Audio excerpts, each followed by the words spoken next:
That's what we do. Reseal. Let's go. Let's go. I told y'all. Shout out to Bird B. Pay attention. On loyalty and brotherhood. With these two things, we got a bright future ahead of us. We need more manpower. That's why we going to Jack the Rapper. No matter what they throw at us, we ain't skipping no motherfucking beat. Meech, that's a Miami killer. You think you deserve to have a free pass in my city? The world is my fucking oyster. What's going on, YouTube? We back in the Low Key Cave, Keyshawn Nimes YouTube page, aka Mr. Low Key, and we back with another TV show review. This time we back with BMF Season 3, Episode 3, the Sanctuary review. Yeah, man, we get another good flashback scene, man, and this is more so focusing on Meech and Charles. And I kind of like the foreshadowing we get with this because this is more so of what we're going to get throughout the whole episode as far as Meech and Charles and their relationship. But I really enjoyed this, man, and I honestly like, we're going to get into it, but what they did with Meech and Charles throughout this episode and just that bond that they actually do have, and it seems like Charles might have a closer connection with Meech than he has with Terry, because when it first started off, it does seem like Terry and Charles kind of had that bond or whatever, and it was more so Meech and Lucille. But we're going to see, man, we're going to see.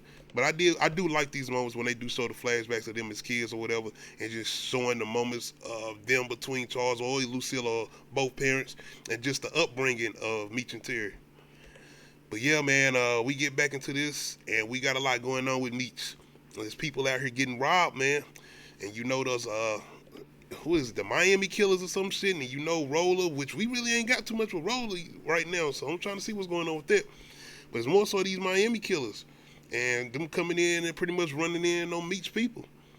So he's having a little, I wouldn't even say inter turmoil as far as his inner circle in Atlanta. More so with what's his name? Snaps or Stacks? Yeah, Stacks, 2 Chainz's character. And you kind of see 2 Chainz's character Stacks kind of been in and out as far as the way he been feeling about Meech, and it did seem like he might be cool. But then I kind of heard people saying he might have been the one to set him up or whatever, which turns out he wasn't the one. It was actually Greeny.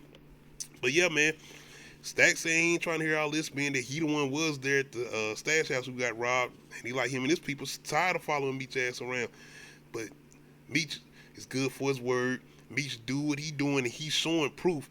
So Stacks people like, nigga, we getting bread with Meech. We been doing, seem like we're doing a lot better. He seeming like he making sure we good way better than you ever have. So Stacks people like, shit, we good where we at. Stacks ain't trying to hear that, so he ain't go ahead now. And I can kind of see what this probably lead to, with Stacks probably going over there messing with Roller.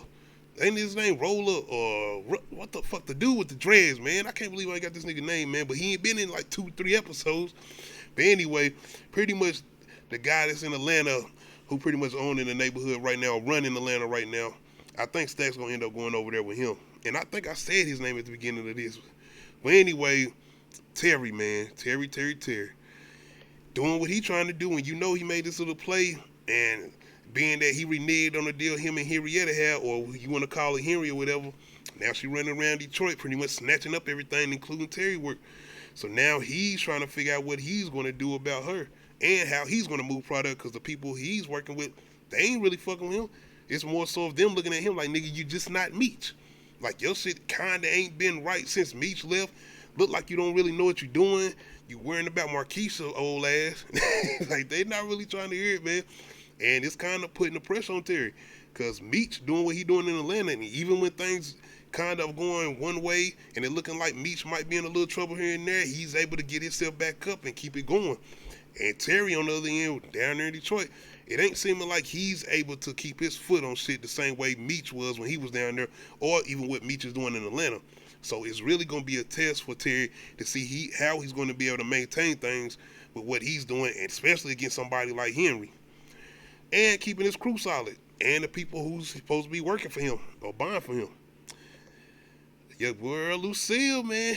Charles is definitely about to be in the rear view if he ain't already. Like, and I mean a distant memory.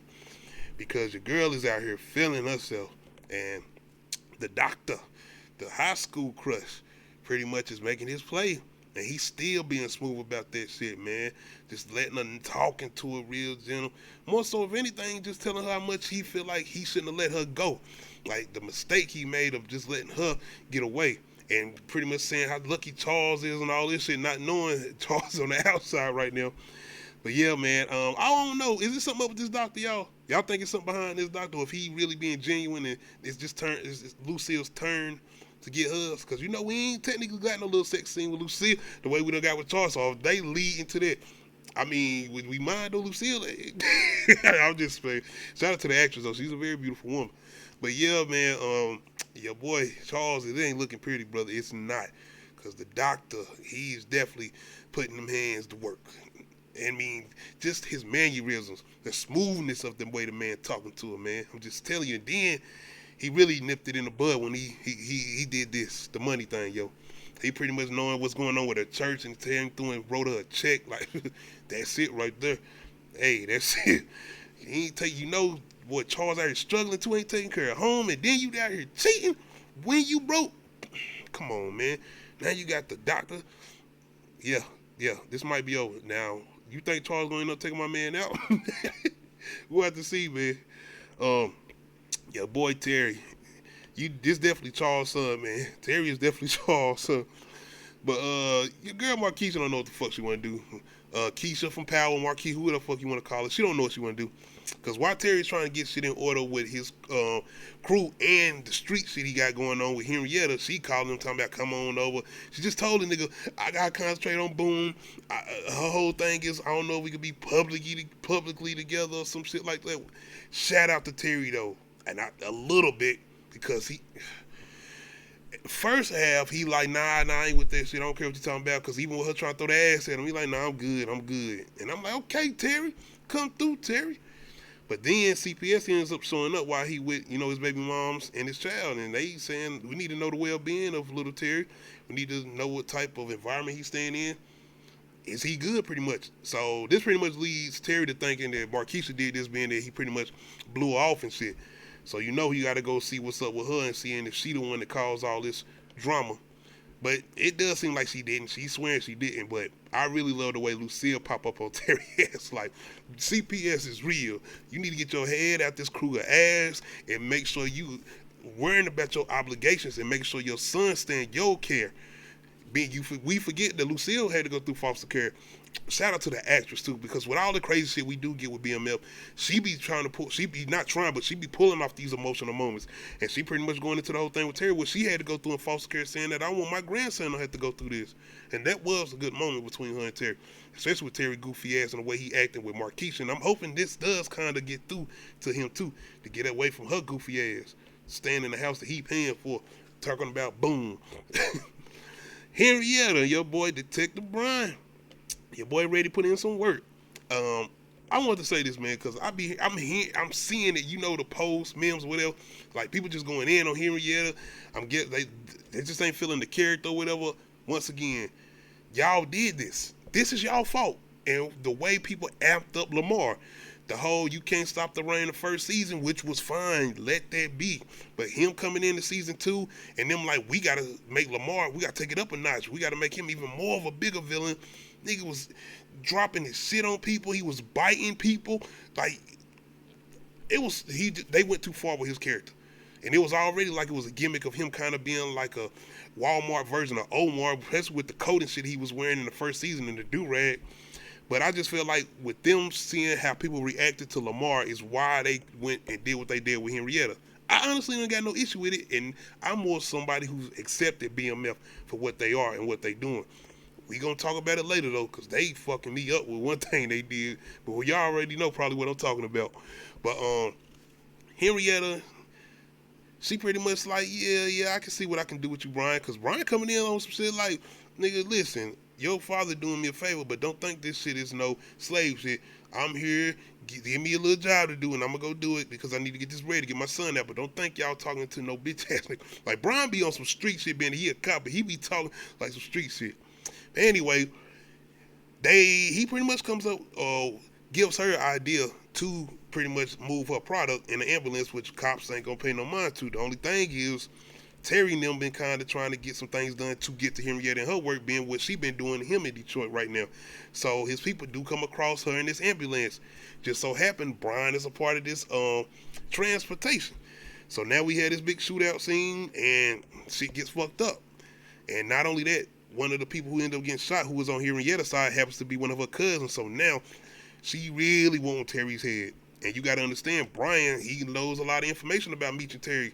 So now I wonder if he's going to go that far, being in this situation his son in, and you know he blaming them. He's going to give like the mom and them address out and stuff to Henrietta, because now she's on the warpath and she really wants to hurt Terry. And I knew this was going to come down the line, being that he reneged on the deal. And I still kind of feel like she wasn't going to come as hard. That she still was kind of just messing with his business after he didn't want to work with her.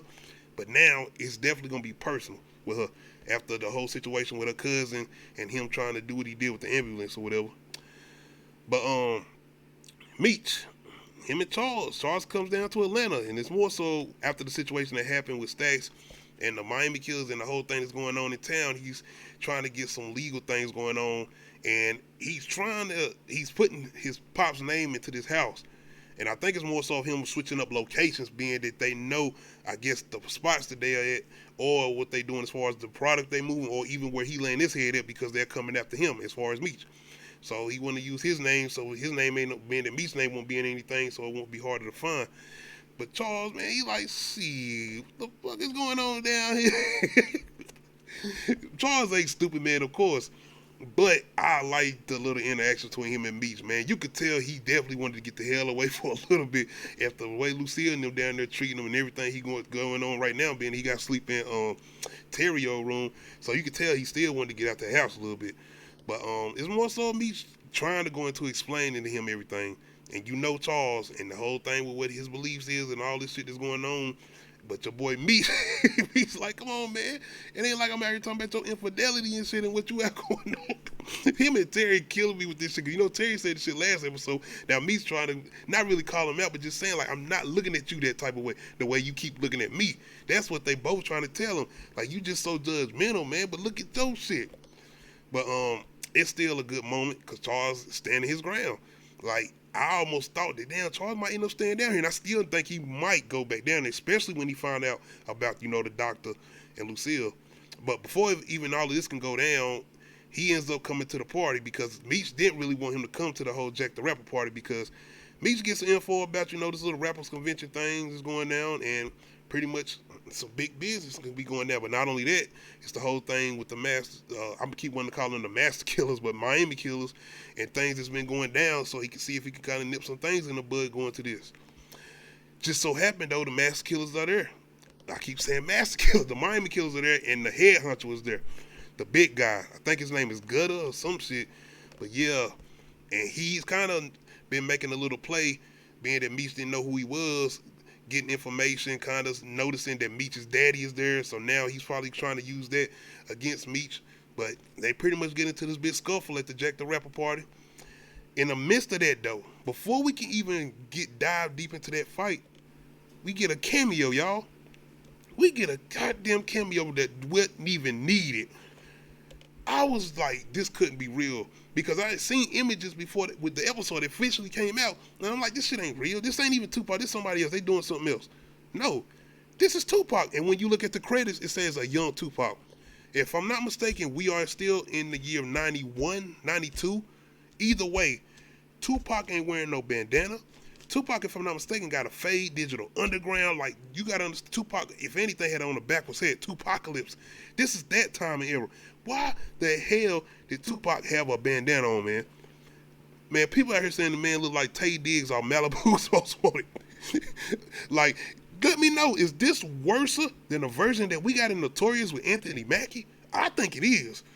I think it is. And the fact that they ain't even got my man on a bandana, he had on a ribbon.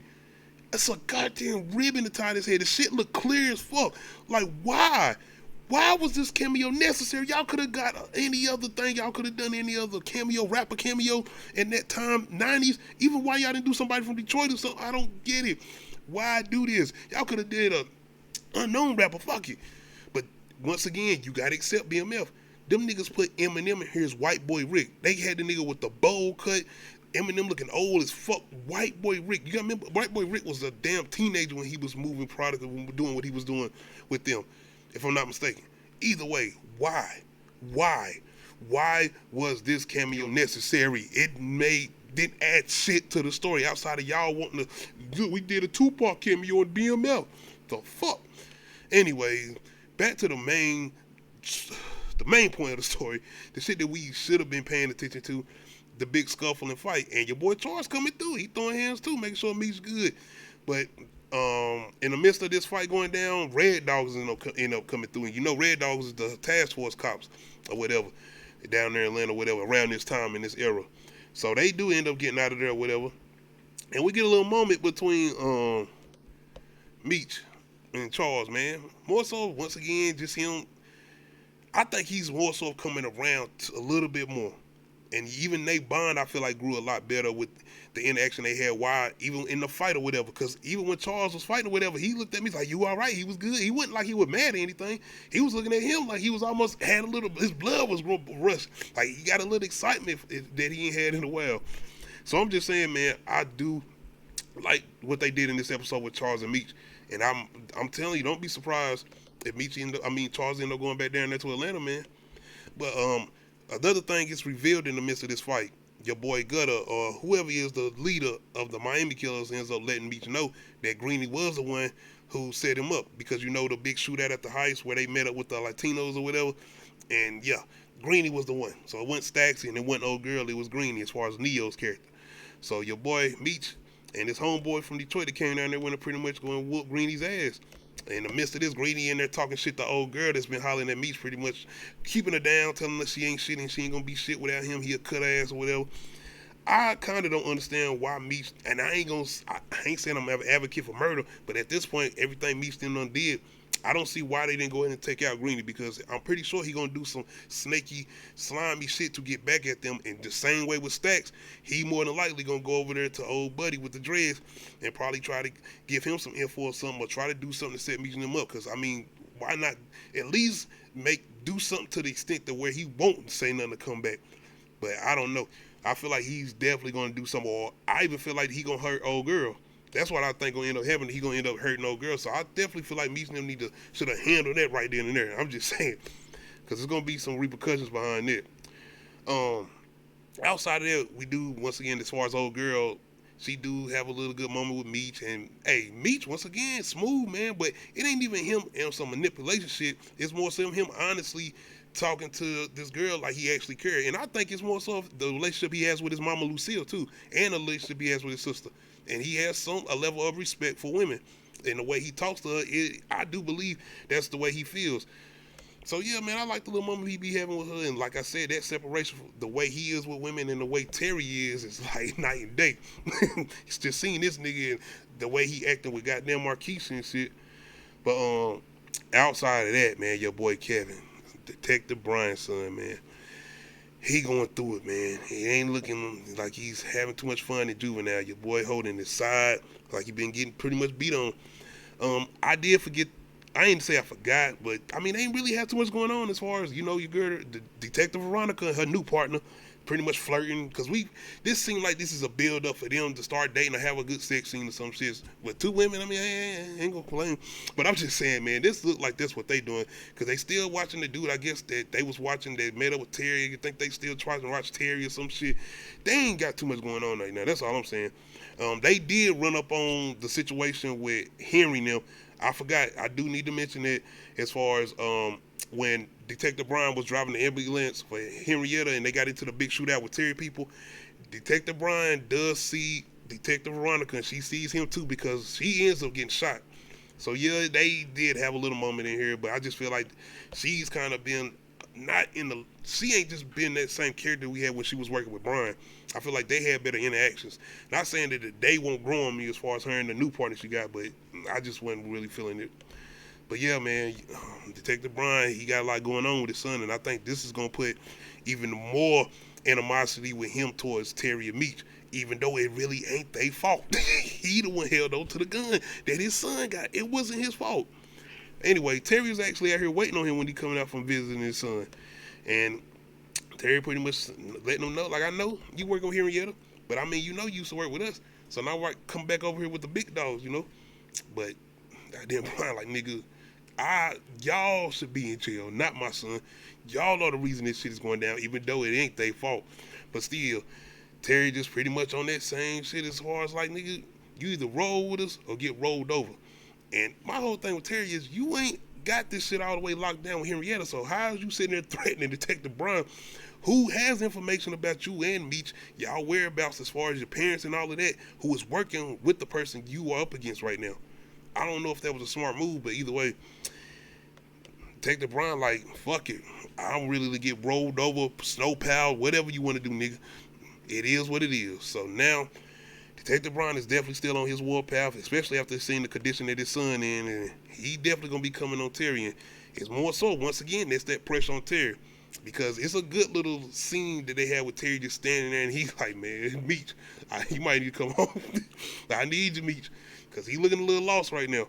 But I think this is even more so foreshadowing of, you know, the events that actually happened, you know, with them getting older as far as what we got in the first season and the whole thing with them in the jail cell or whatever. And like they say, you know, Terry was the one, if I'm not mistaken, if the story how it goes, he was the one that got caught up first. But anyway, y'all let me know how y'all feel about this most recent episode as far as BMF Season 3, Episode 3, Sanctuary. Let me know how y'all feel about it. Make sure you hit that like button. Make sure you hit that subscribe button. Make sure you hit that notification bell that you know when I upload new videos. Other than that, we out.